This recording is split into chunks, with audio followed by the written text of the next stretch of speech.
திருக்குறள் அறத்துப்பால் ஒழுக்கம் உடைமை. நன்றிக்கு வித்தாகும் நல்லொழுக்கம்.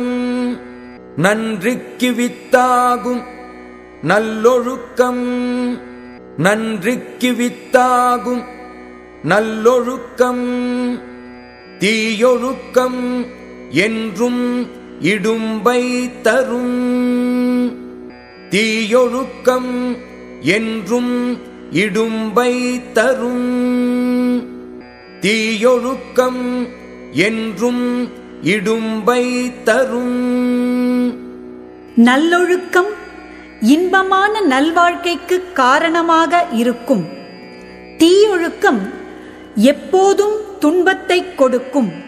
Disciplined good conduct will act as the seed for good things. Wicked conduct will always result in suffering. நன்றிக்கு வித்தாகும் நல்லொழுக்கம். தீயொழுக்கம் என்றும் இடும்பை தரும்.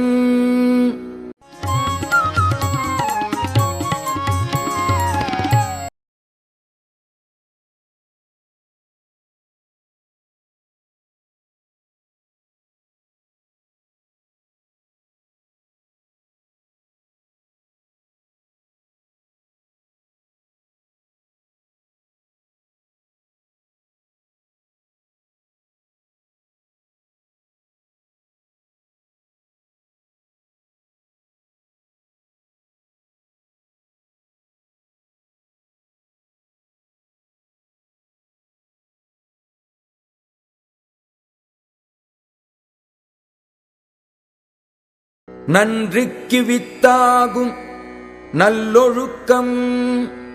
தீயொழுக்கம் என்றும் இடும்பை தரும். நல்லொழுக்கம் இன்பமான நல்வாழ்க்கைக்கு காரணமாக இருக்கும். தீயொழுக்கம் எப்போதும் துன்பத்தை கொடுக்கும்.